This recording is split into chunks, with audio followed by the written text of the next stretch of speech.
Welcome back to another session of Wisdom Tales at Vedica Online. In the Ramayana, there is this recurring theme of the spirit of sacrifice. Lord Ramchandra sacrificed the kingdom to honor the words of his father Dasharath Maharaj. Mother Sita gave up all the opulence of the palace to lead a life as a forest dweller, to accompany her husband into the forest for 14 years. Lakshman was not a part of the deal at all. He didn't have to go to the forest. He volunteered to accompany Mother Sita and Lord Ram so that they can be served in the forest. He sacrificed his palatial opulences to be in the forest. Urmila, the wife of Lakshman, who could have gone, accompanied her husband Lakshman into the forest, stayed back so that Lakshman could provide undivided attention and service to Mother Sita and Lord Ram. Urmila sacrificed. A lesser known example of the spirit of sacrifice is Bharat, the brother of Lord Ram. While this evil plan was executed by Kaikeyi to put Bharat on the throne and banish Ram to the forest, Bharat and Shatrughna were not in Ayodhya. They were at their uncle's place, Kaikeya, in the kingdom of Kaikeya. When Lord Ram was banished, Dasharath Maharaj, unable to bear the separation, the pain of separation, he passed away. He left his body. Lord Ramchandra had gone to the forest. King Dasharath had left his body. Ayodhya was in a crisis. Messengers were sent to Kaikeya to immediately bring back Bharat and Shatrughna. The messengers were told not to divulge either that Lord Ram had entered the forest or Dasharath Maharaj had left his body. Bharat Maharaj, after receiving this news, rushed back to Ayodhya.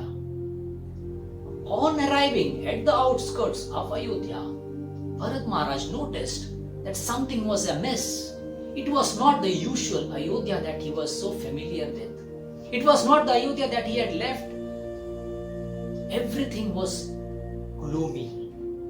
The streets were deserted. There was no activity around. People were not their usual joyful self.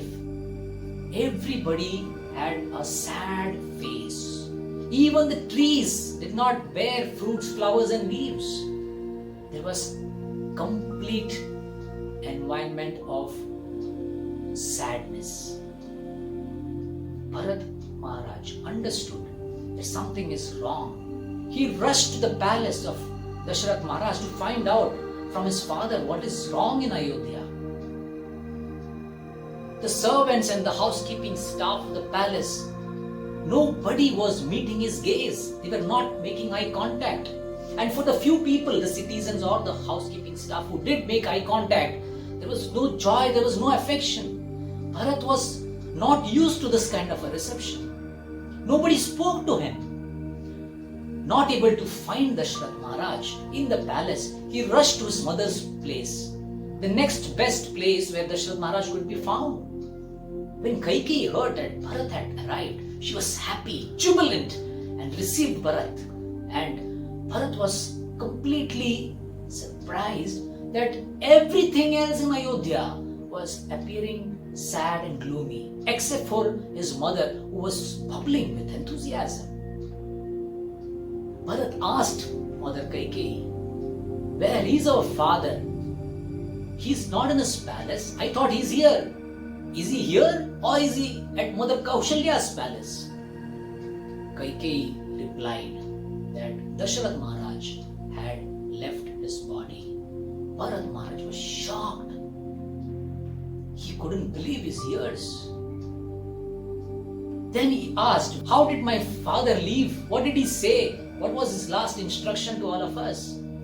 Kaikeyi said, "Dasharath Maharaj left his body crying out for Lord Ram, Lakshman and Mother Sita." Dasharath Bharat was surprised. Why did Dashrath Maharaj cry for Lord Ram? Was Lord Ram not present there? Kaikeyi replied, Lord Ram, Sita and Lakshman have been banished to the forest. Bharat could not believe this. Bharat asked Kaikeyi, what is happening in Ayodhya? Who's doing this? What sin or what offense did Lord Ram commit to be banished into the forest? Kaikeyi told him everything. Kaikeyi said that I did all of this so that I can put you and see you on the throne of Ayodhya. First, the news that his father is dead. Then, Lord Ram in the forest. And now to know that it was his mother who schemed all of this, he was completely devastated. He couldn't just live now. Bharat chastised his mother severely, saying, what have you done? What have you done? The whole of Ayodhya has been affected by what you have done. I will never ever sit on the throne. How can I even think of ruling a kingdom where it is rightfully my brother's? Lord Ram is much more qualified than any of us. He is the one who should be on the throne. How? I will never be doing this. I will get him back and put him on the throne. That's when Kaikeyi realizes that she was wrong to think that Bharat would gladly accept the kingdom. Bharat next meets Kaushalya. Kaushalya suspects him. Bharat has to explain to her that he is not a part of this plan at all. He was unaware of any of this. Vashishta, the Kulguru, he suspects Bharat. And then finally, the court, the ministers, everybody in the palace, they suspect him. He patiently explains to all of them that he will never ever sit on the throne. It is rightfully Lord Ram's. And then he says that I will go and get Lord Ram back from the forest. That's when everybody in Ayodhya starts getting a small feeling of hope that yes, now things will return to normal. And then finally when he takes all of the citizens and travels to Chitrakoot, on the way Guha suspects him.